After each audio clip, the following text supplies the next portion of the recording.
우리 지난 주일부터 우리 이 무더운 여름을 함께 은혜 가운데 보내기 위해서 우리 비유 시리즈를 시작을 했고요. 우리 지난주에 탕자 이야기 중에 첫 번째 이야기로 아버지와 둘째 아들, 그리고 오늘 또 아버지와 두 번째 시간으로 아버지와 큰 아들이라는 제목으로 우리 함께 은혜를 나누기를 소망합니다. 지난주에 제가 이렇게 말씀을 드렸습니다. 주님은 진리를 사람들에게 가르치실 때 어려운 두꺼운 책이나 논문을 쓰시지 않고 하나님의 나라는 마치 뭐와 같다라는 방식으로 그것을 비유라고 하죠. 마치 하나님의 나라는 밭에 숨기운 보물과 같다라는 방식으로 비유로 가르치셨다라고 말씀을 드렸습니다. 그것은 하나님의 나라를 혹은 진리를 그 시대 사람들에게, 평범한 사람들에게 쉽게 가르쳐 주고자 하는 주님의 마음이었을 것입니다. 그러나 여러분, 이 비유는 단지 쉬운 것만은 아니었습니다. 우리 지난주에 말씀드린 대로 주님은 이 비유 안에, 이 쉬운 비유 안에 주먹을 한 방 숨겨 놓았다라고 그렇게 말씀을 드렸습니다.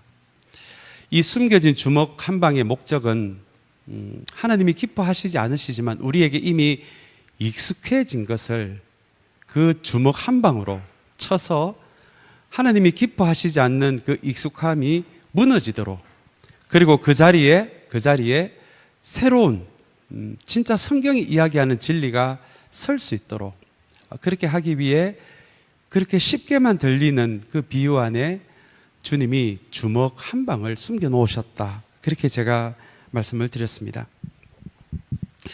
오늘 우리 두 번째 시간으로 우리 아버지와 첫째 아들의 관점에서 오늘 본문을 우리 함께 은혜를 나눌 텐데요. 오늘 이 이야기 안에도 주님께서 주먹 한 방을 숨겨 놓으셔서 혹여 우리 안에 우리에게 익숙하지만 주님이 기뻐하시지 않는 무엇인가가 있다면 이 주먹 한 방에 의해서 그것이 무너지게 되는 그런 은혜가 있는 이 더운 날에 이 예배 시간이 되시기를 간절히 소망합니다. 이 탕자 이야기가 시작되는 그 배경이 되는 말씀이 15장 1절과 2절에 소개되어 있습니다. 우리 누가복음 15장 1절 2절을 보시면 예수님이 그때 당시에 탕자 이야기를 들려주셨을 때 그 자리에 어떤 사람이 예수님의 이야기를 듣고 있었는지를 우리는 알게 됩니다. 첫 번째 부류의 사람은 창녀와 세리였습니다. 우리 그 시대 사람들, 2000년 전에 우리 이스라엘 사람들의 관점에서는 죄인이라는 이야기를 들었을 때 그들의 머리에 제일 먼저 떠올려지는 부류가 바로 창녀와 세리였습니다. 우리 21세기를 살아가는 우리도 지금 혹은 악한 사람이라는 단어를 듣게 됐을 때 우리의 머리에 무엇인가가 휙 지나갈 것 같아요. 그런 사람들. 그런 것처럼 그 시대에 나쁜 사람들, 악한 사람들이라고 하면 대부분의 사람들 머리에 떠올려졌던 사람들이 바로 세리와 창녀였습니다.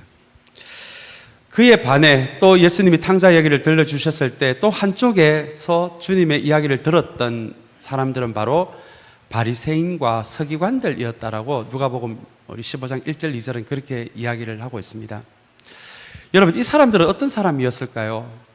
우리에게 지금은 이 바리새인과 서기관들이 욕을 먹고 있지만 예수님 시대 때의 바리새인 서기관이라고 하면 그 시대에 가장 의로웠던 사람들, 가장 그 삶이 선하고 아름다웠던 사람들로 여겨졌던 사람들이 바로 바리새인과 서기관들이었습니다. 왜냐하면 서기관은 구약의 율법을 연구하는 사람들이었고요, 바리새인은 그 연구된 율법을 삶의 규칙으로 만들어서 하루의 기도는 3번 해야 한다, 11조는 반드시 해야 한다, 가난한 사람들은 도와야 된다, 이렇게 삶의 규칙으로 만들어서 보급하고 실제 자기들도 그 규칙을 지키는 사람들이 바로 바리새인들이었기 때문입니다. 그래서 지금은 우리가 이 복음서를 읽으면서 이 사람들의 위선 때문에 예수님이 이들에 대해 분노했다라고 우리는 그렇게 배우고 있지만 그 시대 사람들에게는 바리새인 서기관들이라고 하면 가장 삶이 선하고 아름다운 사람들, 그리고 삶이 악한 사람들이다라고 하면 바로 이 세리와 이 창기들, 그렇게 여겨졌던 시대였습니다. 참 흥미로운 것은 이 두 부류의 사람들이 같은 자리에 앉아서 예수님의 이 탕자 이야기를 들었다는 것입니다. 그렇다면 여러분, 오늘 본문에 나오는 첫째 아들이 누구인지 둘째 아들이 누구인지 우리가 조금 가늠할 수 있을 것 같아요. 주님이 이야기하시는 이 첫째 아들은 바로 그 자리에 나와 있는 바리새인과 서기관들을 의미했고요. 주님이 지난주에 우리가 함께 은혜를 나누었던 이 둘째 아들요, 살아있는 아버지에게 유산을 요구하고 그 유산을 가지고 바깥에 가서 다 탕진하고 돌아온 그 사람들은 바로 누구를 의미했을까요? 그 자리에서 듣고 주님의 말씀을 듣고 있는 세리와 창녀들. 세리와 창녀들이 여러분 성경 공부를 했을까요? 우리 안식일에 예배 드리러 나갔을까요? 전혀 그런 부류의 사람들이 아니었거든요. 그래서 오늘 본문에 나오지는 않지만 예수님의 이야기 가운데서 이 둘째 아들이요, 세리와 창기를 대표하는 이 둘째 아들이 먼 나라에서 재산을 다, 아버지의 유산을 다 탕진하고 마침내 돼지 우리에서 그 시대 사람들이 굶어 죽지 않기 위해 마지막으로 먹는 음식, 돼지들이 먹는 열매인 이 쥐염 열매를 돼지 우리에서 먹고 있었다라는 그 이야기에 아마 바리새인과 서기관들은 무릎을 쳤을 거예요. 그러면 그렇지, 그 악한 놈들, 그 죄인들은 당연히 그렇게 비참하게 살아야 되는, 맞는 이야기지, 아마 그렇게 무릎을 쳤을 것입니다. 그러나 여러분, 이 바리새인과 서기관들이 예수님의 이야기를 들으면서 이 이야기의 방향이 조금은 이상하게 간다라고 느끼기를 시작했을 것입니다. 왜냐하면 그냥 그 둘째 아들이 평생을 돼지우리에서 살았다 이래버리면 당연히 죄인들이니까, 죄인들은 그렇게 비참하게 사는 게 맞아, 거기서 끝이 났을 텐데 이야기가 거기서 끝이 안 나거든요. 우리 지난주 이야기를 좀 생각해 보시면 우리가 잘 아는 대로 그 비참한 자리에서 둘째 아들이 누구를 생각합니까? 아버지를 생각하거든요. 고향에 있는 아버지. 그리고는 돼지우리에서 반성문을 쓴 다음에 내가 이 반성문을 가지고 아버지에게로 돌아가서 아버지에게 용서를 구하고 이제는 아들이 아니고 종으로서 살겠습니다, 그렇게 이야기해야지라고 하면서 반성문을 쓰고 아버지에게로 돌아가는 이야기가 들려집니다. 아마 이 부분에서 바리새인과 서기관들이 좀 갸우뚱했을 거예요. 이야기가 이게 도대체 어떻게 흘러가는 거야. 그리고는 지난주 우리 후반부의 말씀에 의하면 그 아들이 틀레틀레 어깨를 축 늘어뜨린 채 힘없이 걸어오는 그 아들을 누가 먼저 발견을 합니까? 아버지가 먼저 발견을 하잖아요. 그리고 아버지가 그 아들을 향해 어떻게 합니까? 뛰어가죠. 그리고는 아들이 반성문도 안 읽었는데 돌아오는 아들을 그냥 아버지가 어떻게 해요? 안아버리잖아요.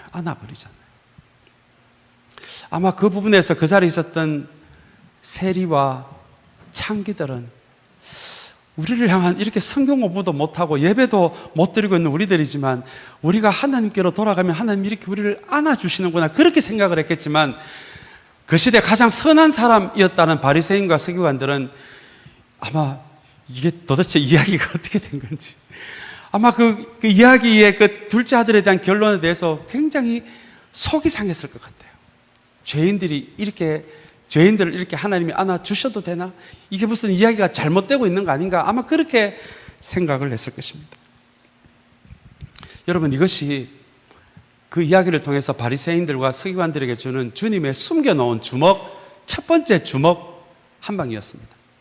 너희들은 이 죄인들, 예배를 드리지도 못하는 이 죄인들은 다 지옥에 가고 비참한 인생이 되기를 바라지만, 그러나 하나님은 이 땅에 있는 어떤 사람이더라도, 어떤 길을 걸어온 사람이더라도 그 인생이 하나님을 향했을 때는 하나님은 그 사람을 향해서 달려가서 그 죄인을 있는 모습 그대로 안아주고자 하는, 그리고 그 죄인을 위해서 하늘에서 파티를 여는 그런 하나님이시라는 것을, 그것이 바로 이 바리새인들과 서기관들에게 익숙해진, 죄인들에 대한 익숙한 생각을 깨트리는 첫 번째 주먹 한 방이었던 것입니다.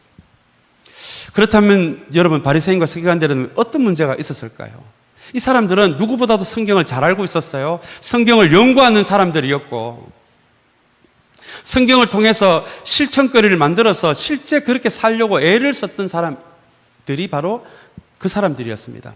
그러나 여러분, 그 사람들은 누구보다도 율법에 대해서 잘 알고 구약 성경에 대해서 잘 알고 있었지만, 머리로는 잘 알고 있었지만 그 사람들의 치명적인 실수는 그 말씀 안에 담겨진 하나님의 마음은 몰랐다라는 것입니다.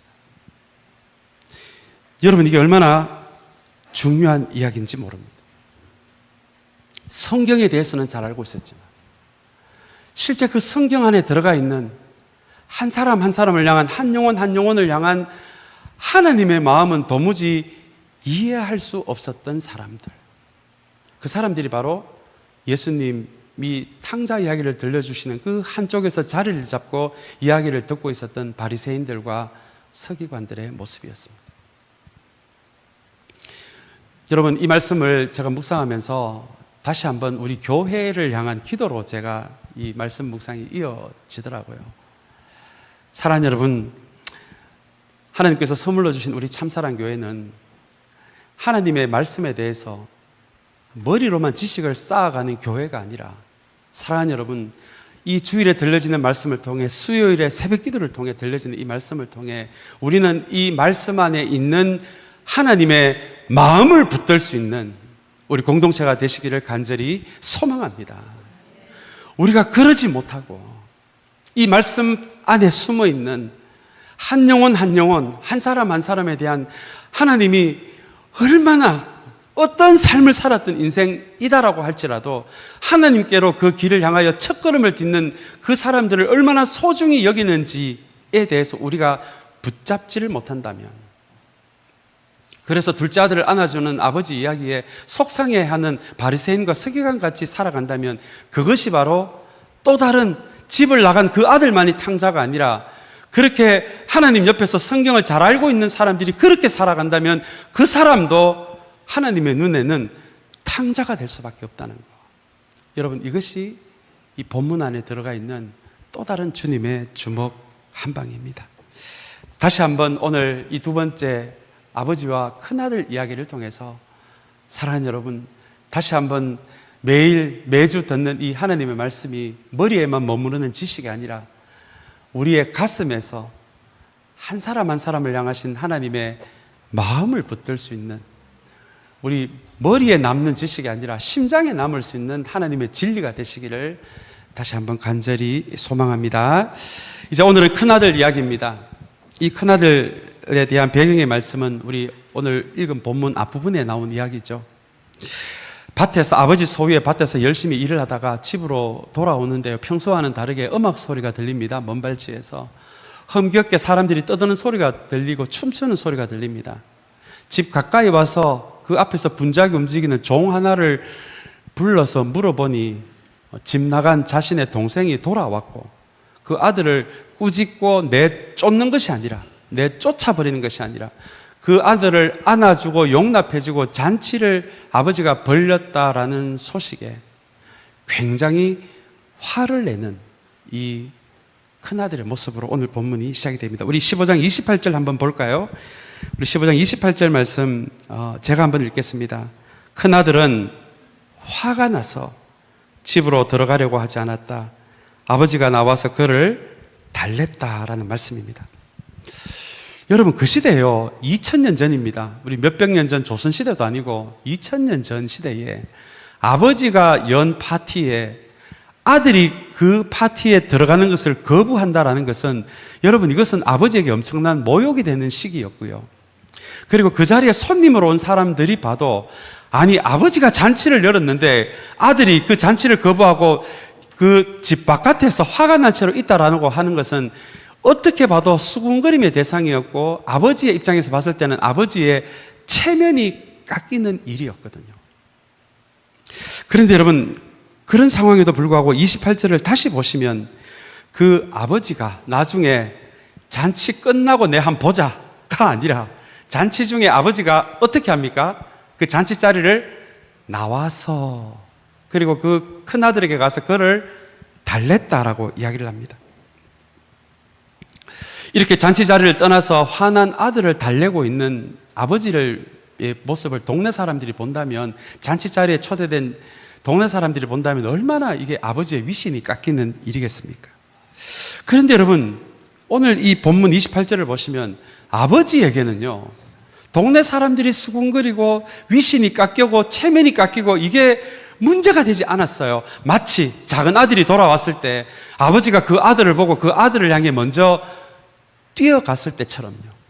그 무렵에는 나이 적은 사람이 많은 사람에게 뛰어가면 동네 수군거림의 대상이 되거든요. 어데 아버지가 어떻게 나이 많은 사람이 채신머리 없이 나이 적은 사람에게 뛰어갈 수 있느냐. 동네 사람들이 수군거렸던 그런 시대였지만, 그런 시대임에도 불구하고 자신의 아들이 돌아오는 것을 보고 그 아들을 향해 아버지가 둘째 아들을 향해 뛰어가잖아요. 왜냐하면 아버지는 잃어버린 자식이 돌아오니까요. 체면이 그게 뭐라고요? 자존심이 뭐라고요? 조금 수치를 당하는 게 그게 뭐라고요? 그거 아무것도 아니거든요, 아버지에게는. 그래서 그 아버지가 둘째 아들을 향해 뛰어간 것처럼 지금은 잔치 자리에 들어오려고 하지 않는 그 아버지를, 그 큰아들을 달래기 위해 아버지가 동네 사람들의 수군거림을 무릅쓰고 그 자리를 벗어나서 집 밖으로 나와서 큰아들을 달래러 가는 장면이 바로 28절의 말씀입니다. 여러분, 이 아버지의 모습은 저와 여러분들을 향한 하나님의 사랑이 어떤 사랑인지를 보여주는 굉장히 깊은 통찰력을 주는 말씀입니다. 여러분, 십자가가 어떤 사형틀인지 아십니까? 십자가는 가장 수치스러우면서도 가장 잔인하게 죄수를 죽이는 사형틀이었거든요. 수치스럽다라는 말은 역사적 문헌에 의하면 십자가에서 사형을 당한 사람들은 모두 발가벗겼습니다. 그렇다면 우리 주님도 어떻게 십자가에서 처형을 당하셨는지 아마 아실 것 같아요. 주님도 아마 발가벗겨졌을 거예요. 그게 그 시대 십자가에서 사형수를 처형하는 방식이었기 때문입니다. 그런데 여러분, 오늘 본문에 그려지는, 지난주에 그려진 하나님의 모습이 그분의 사랑하는 자녀들 위해서, 저와 여러분 같은 사람을 위해서는 그 사랑하는 데는 체면이 그게 문제가 안 되었거든요. 자존심이 문제가 아니었거든요. 수모를 겪고 수치를 겪는 거 그거 아무것도 아니었던 것처럼, 여러분 십자가를 가만히 보시면 주님께서 우리를 어떻게 사랑하십니까? 그 모든 수치를 넘어서서 사랑하시잖아요. 여러분, 이것이 주님이 우리를 사랑하는 방식이었어요. 이것을 어떤 영성가들은 이것이 우리를 향해 부어주시는 하나님의 열심이라고 그렇게 이야기를 합니다. 우리가 이웃을 사랑하고 공동체 누군가를 사랑하는 데는 여러분 쉽지 않잖아요. 저도 때로는 쉽지 않은 것을 느껴요. 내가 먼저 다가가는 거 때로는 수치스럽고 자존심 상하고 부끄럽고, 그죠? 수군거림의 대상이 될 수도 있고. 그런데 우리를 향한 주님의 사랑은 그렇지 않아요. 하나님의 사랑은 그렇지 않아요. 수치 받아도 괜찮아요. 자존심 상해도 괜찮아요. 하나님은 동네 사람들이 좀 수군거려도 괜찮아요. 그렇게까지 우리를, 저와 여러분들을, 한 사람의 영혼을, 그렇게 어떤 인생을 살았든지 간에 하나님을 향해 걸어오는 그 사람의 인생을 그렇게 귀하게 여기시고, 그렇게 소중히 여기시고, 그렇게 사랑하신다라고 하는 것이 여러분 28절이 우리에게 말해주고 있는 하나님의 모습입니다. 사랑하는 여러분, 십자가에서도 우리를 그렇게 사랑하셨던 것처럼 지금도요, 그리고 앞으로도요, 하나님을 향해 걸어오는 그 하나님의 사람들을 향해서는 우리 하나님은 체면도 수치도 자존심도 넘어서서 우리를 그렇게 소중히 여기시고, 우리를 그렇게 존귀하게 여기시고, 우리를 그 정도로 사랑하신다는 거, 여러분, 그렇게 우리는 이전에도 사랑받은 사람들이었고요, 지금도 그 하나님께 그 사랑을 받고 있고요, 앞으로도요, 우리가 주님을 만나는 그날까지도 그 하나님의 사랑, 우리를 향한 하나님 사랑은 변함이 없다라는 것을 여러분 기억하는 우리 모두가 되시기를 간절히 소망합니다. 우리 이어서 29절 말씀은 좀 중요한 말씀이어서 우리 한번 같이 읽기를 원합니다. 우리 29절 말씀 같이 읽겠습니다. 그러나 그는 아버지에게 대답하였다. 나는 이렇게 여러 해를 두고 아버지를 섬기고 있고 아버지의 명령을 한 번도 어긴 일이 없는데 나에게는 친구들과 함께 즐기라고 염소 새끼 한 마리도 주신 일이 없습니다. 어떻게 보면 정당한 불만인 것 같아요. 제가 아마 큰아들의 입장에서도 아마 이렇게 말했을 수도 있을 것 같아요. 근데 여러분, 우리가 읽은 이 성경은 우리 한국어 성경이고요. 우리는 지금 주일에는 3번역을 쓰고 있지만 개역 개정에도 이와 비슷하게 다루어져 있지만 영어 성경 NIV를 보시면 나는 이렇게 여러 해를 두고 아버지를 섬기고 있고라는 이 표현이 조금은 다르게 되어 있습니다. 어떻게 되어 있냐면 all these years I have been slaving이라는 단어를 써요. slave는 노예잖아요, 노예. slaving for you라는 그렇게 영어 성경에는 되어 있습니다. 이 말을 이 영어대로 번역을 하면은요, 나는 이 많은 세월 동안 나는 아버지를 위해서 노예처럼 일해왔습니다. 노예처럼. 아버지의 아들로서 일한 게 아니고요. 노예처럼. 지금 자신은 일하고 왔는데 집을 떠나고 허랑방탕하게 돌아온 이 세리와 창기를 안아주시는 이 하나님의 모습을 보고 지금 이 바리새인들, 어떻게 보면 그 이야기를 듣고 있는 한쪽에서 듣고 있는 바리새인들과 서기관들이 불평을 터뜨리는 모습을 상징하기도 합니다.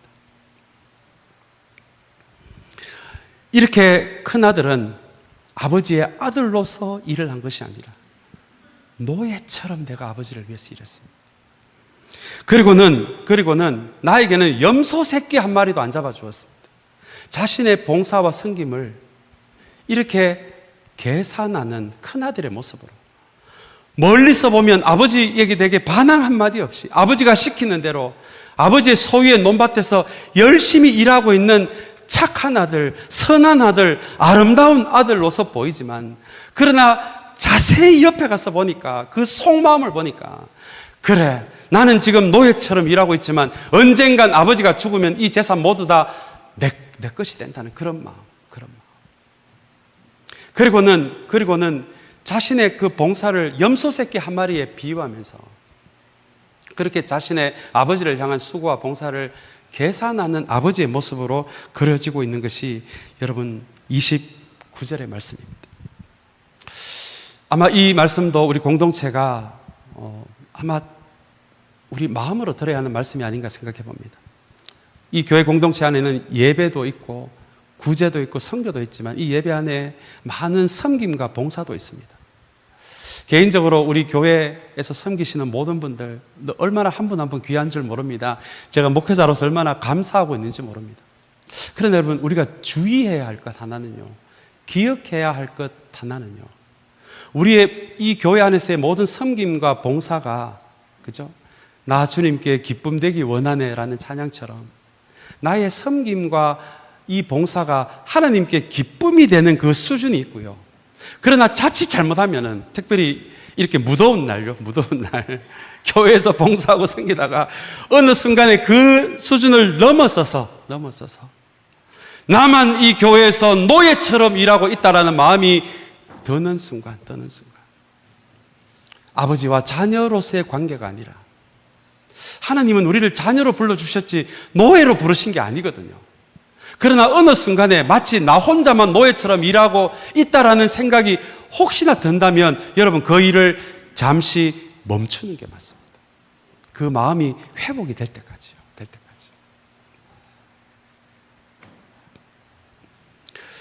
그렇다면 여러분, 이 큰아들의 이야기를 통해서 이 큰아들 이야기 안에 숨겨놓으신 예수님의 주먹 한 방은 무엇일까요? 제가 지난주 소개해드린 제가 참 존경하는 팀 켈러 목사님이 쓰신 탕부 하나님이라는 책에서 이 팀 켈러 목사님이 이런 이야기를 합니다. 우리는 집을 뛰쳐나간 사람만이 아버지의 간섭을 받기 싫어하고 하나님의 간섭을 받기 싫어하고 하나님의 그 모든 그어놓은 바운더리가 간섭으로 느껴져서 하나님이 없는 곳, 하나님이 없는 자유를 꿈꾸며 교회 공동체를 뛰쳐나간 그 사람들만을 탕자라고 생각하기가 쉬운데, 그러나 우리가 이 교회 안에 있으면서도 성경을 잘 알면서도 이 교회 안에서 하나님 옆에서 하나님과 가까운 데서 일을 하고 봉사하고 섬기고 있으면서도 우리가 이 하나님께 기쁨이 되는 그 수준에서 그 일을 하지 못하고 내 열심과 내 규칙과 내가 가지고 있는 그 기준의 의로움으로만 내가 이곳에서 노예처럼 일하고 남들보다도 누구보다도 내가 더 많이 일하고 있다라고 생각한다면 그 사람을 집 안의 탕자라고 이야기합니다. 여러분, 저는 그 이야기 얼마나 저 자신을 돌아봤는지 모릅니다. 저에게도 그런 모습이 있었거든요. 청년 시절 뭐 쭉 돌아봤을 때, 이거 어떻게 된 건지 나만 일하고 있어. 뭐 이런 적이 한두 번이 아니었거든요. 만약에 우리의 섬김과 봉사가요, 은혜가 없는 섬김과 봉사, 우리를 향한 하나님의 사랑이 빠진 나의 섬김과 봉사가 될 때, 그것은 언젠가는 그것이 나의 의가 되거든요. 이것이 주님이 여기에 주먹 한 방울 숨겨놓으신 이유입니다. 은혜가 없는 봉사, 은혜가 없는 섬김을 자꾸 하다 보면 그것이 나의 의가 되고요, 나의 공헌이 되고요, 나의 자랑거리가 됩니다. 그리고 어느 순간에 나의 권리가 됩니다. 그래서 우리를 향해 온갖 수치와 체면과 자존심까지 버리시고 우리를 사랑하셨던 하나님의 사랑과 은혜는 다 잊어버리고 오직 내가 했는 것만 가지고 그것만을 기억하며 내 의를 만들어가며 이 교회 안에서 섬김과 봉사를 한다면 그 사람을 향해서 하나님은 그 사람은 집 안의 탕자라고, 그렇게 이 큰아들의 이야기를 통해서 우리에게 주시는 주먹 한 방이 바로, 이 큰아들을 통한 주먹 한 방이 바로 이것입니다. 사랑하는 여러분, 오늘 이 둘째 아들의 이야기를 통해서 다시 한번 우리가 하나님 없는 자유를 꿈꾸는, 집을 뛰쳐나가는 탕자도 되어서는 안 되지만, 이 교회 안에서 성령과 말씀이 아니라 내 기준, 내 열심, 나의 의로만 가지고 예배드리고 섬긴다면, 봉사한다면 그것도 또한 집 안의 탕자가 될 수 있다라고 하는 것을 기억하는 우리 모두가 되시기를 간절히 소망합니다. 2절 마지막 말씀 읽겠습니다. 우리 31절 말씀 우리 한번 같이 읽을까요? 우리 같이 읽겠습니다. 아버지가 그에게 말하였다. 애야, 너는 늘 나와 함께 있으니 내가 가진 모든 것은 다 내 것이다. 여러분, 참 놀라운 말씀입니다. 바리새인 서기관이라고 해서 다 버리는 것이 아니라, 우리 사복음서 보면 바리새인 중에서도 돌아온 사람들이 여러분 있지 않습니까? 지금은 집 안의 탕자뿐만 아니라, 집 밖의 탕자뿐만 아니라 집 안에 있는 탕자들에게도 내가 가진 모든 것은 다 내 것이 아니냐라고 하시면서 초청하는 내용으로 다시 하나님과의 사랑의 관계로 들어오라는 관계로 오늘 말씀이 맺어집니다. 제가 지지난 주죠. 제가 평소에 우리 신학교 교수님들 그리고 목사님들과 함께 한 주일에 한 번씩 모여서 독서 모임을 가지고 있습니다. 그 모임에서 우리 17세기 네덜란드 화가인 여러분들 아마 잘 아시는 렘브란트라는 화가의 그림에 대해서 우리 함께 공부하는 시간이 있었는데요. 공교롭게도 거기에 탕자의 귀향이라는 작품이 있더라고요. 우리 이 작품 우리 마지막으로 함께 보시면서 오늘 이 탕자 이야기 첫 번째, 두 번째 이야기를 함께 좀 마무리하기를 원합니다. 우리 그림 한번 보여주시면 감사하겠습니다. 우리 그림이 잘 보입니까? 우리 지금 앉아서 무릎 꿇고 있는 아들을 안고 있는 분이 바로 아버지이고요. 다음에 무릎 꿇고 있는 아들이 둘째 아들입니다. 근데 여러분, 오른쪽에 아버지와 같은 옷을 입고 있는 사람이 서 있죠. 예, 그때 당시는 이 옷감에 이렇게 색이 있는 옷감은 굉장히 부자들만 입는 옷이었거든요. 그러면 그 오른쪽에 서 있는 아들은 첫째 아들이라는 것을 우리가 알게 됩니다. 우리 이 그림의 디테일을 우리 몇 군데만 좀 소개를 드리고자 합니다. 예, 그 다음 그림 보여주세요. 자, 여러분, 탕자를, 둘째 아들을 안고 있는 아버지의 손을 한번 보시기 바랍니다. 제가 보기에 왼쪽 손이 좀 가늘죠? 다음에 오른쪽에 있는 손이 좀 두껍습니다. 이것이 렘브란트가 이 탕자에게 나오는 아버지를 묵상하면서 하나님의 사랑이 우리 왼쪽에 좀 가늘어 보이는 손은 엄마의 손이거든요. 오른쪽 손은 아버지의 손을 그렇게 묘사한 것입니다. 그래서 하나님의 사랑은 아버지의 마음 같은 사랑도 있고, 그리고 돌아오는 아들을 이유 없이 안아주시는 어머니의 사랑도 가지고 계신 분이 하나님이시다라는 의미가 바로 이 그림 안에 숨겨져 있습니다. 우리 그 다음 그림요. 자, 그 다음 그림을 보시면 옆에 얼굴은 저는 누군지 모르겠습니다. 이 사람은 그냥 아마 동네 사람인 것 같고요. 옆에 서 있는 손만 보이는 사람 있죠? 이 사람이 바로 우리 첫째 아들입니다. 근데 여러분, 첫째 아들의 손을 보시기 바랍니다. 렘브란트가 이 첫째 아들의 손을 어떻게 묘사했냐면, 제가 보기에 오른쪽 손은 환하게 되어 있죠. 왼쪽 손은요, 약간 어둡게 되어 있습니다. 근데 보시면 어두운 손이 흰 손 위에 이렇게 올라가 있죠. 여기에는 렘브란트가 어떻게 이렇게 그림을 그렸냐면, 렘브란트의 생각에는 모든 사람들의 마음에는 하나님의 뜻대로 살고 싶은 밝은 부분이 있고, 또 마음 한쪽에는 하나님께로부터 멀어지고자 하는 어두운 부분이 있는데, 하나님의 사람이라면 어느 날 예수 믿는 순간 어둠이 다 물러가는 것이 아니라 지금도 우리의 마음에는 어두운 부분이 있기에 우리가 말씀과 성령으로 우리 안에 있는 밝은 부분을 더 크게 해서 어두운 부분을 밝은 부분이 덮어버리는 것, 이것이 여러분 하나님의 자녀의 길이라면, 이 바리새인을 상징하는 큰아들은 가만히 보시면 어두움이 밝은 부분을 어떻게 해요? 덮어버리고 있죠. 이것이 바리새인의 마음이라는 것입니다. 그래서 이렇게 이 큰아들을 이렇게 표현할 때에는 이 그림을 묵상하는 우리들이, 그죠? 우리들은 검은 손이 흰 손 위에 오는 것이 아니라, 어두운 손이 밝은 손 위에 오는 것이 아니라, 우리 안에 주님을 향한 마음을 더 크게 해서 밝은 손이 어두운 손 위에 오는 사람이 되었으면 하는 마음이 이렇게 큰아들의 손에 담겨져 있습니다. 우리 그 다음요. 자, 여러분 잘 보이실지 모르겠습니다. 이 탕자 아들인데 탕자 아들 허리에 작은 칼이 보이십니까? 예, 칼입니다. 저게 짝대기가 아니고, 저게 그 시대에는 이 아들이 아버지의 아들이라는 그 상징의 의미로서 그런 작은 칼을 들고 다녔다라고도 합니다. 그러면 렘브란트가 이렇게 그림을 묘사한 이유는, 이 아들이 유산은 다 팔아서 다 썼지만 아버지의 아들이라는 이 작은 칼만큼은 팔지 않았다라는 의미가 됩니다. 이게 여러분 참 큰 의미가 있습니다. 이 아들이 허랑방탕한 삶을 살았지만 아버지의 얼굴을 떠올리고 하나님의 얼굴을 떠올리고 하나님을 향해 첫걸음을 떼었을 때, 바로 그 순간에 이 아들은 아무리 형편없는 삶을 살아서라도 이것이, 이 사람은 하나님의 아들이다, 하나님의 딸이다라고 하는 그 은혜가 이 사람에게 있다라고 하는 그 표시로 렘브란트가 탕자를 그리면서 옆에 칼을, 아버지의 아들이라는 상징을 의미하는 칼을 옆에다가 그린 것입니다. 여러분, 이게 복음의 핵심입니다. 우리가 어떤 삶을 살았든지 우리가 그 자리에서 하나님을 향한 걸음을 시작할 수 있다라면, 하나님은 그렇게 하나님을 향해 걸어오는 그 사람의 있는 모습 그대로를 용납하시고 받아주신다. 여러분, 이것이 예수 그리스도의 복음의 핵심입니다.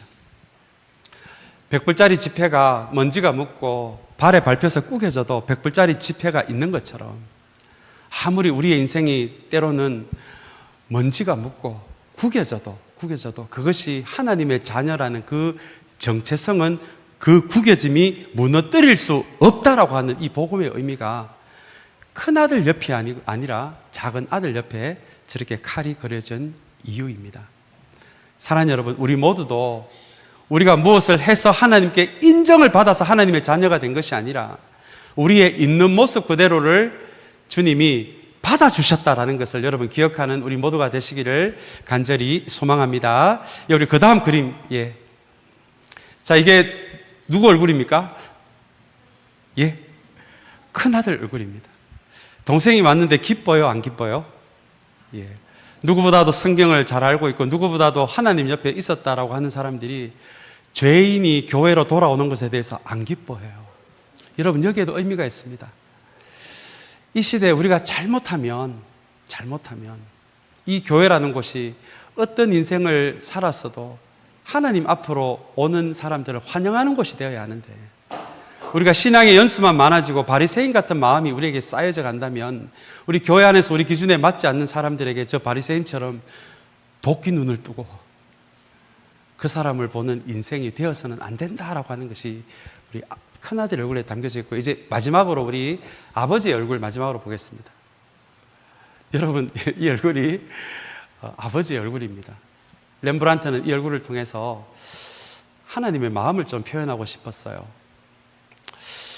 렘브란트가 이렇게 둘째 아들을 돌아오고 또 큰아들이 옆에서 이렇게 째려보고 있는 이 상황에서 아버지 얼굴이 마냥 이렇게 밝지만은 않으세요.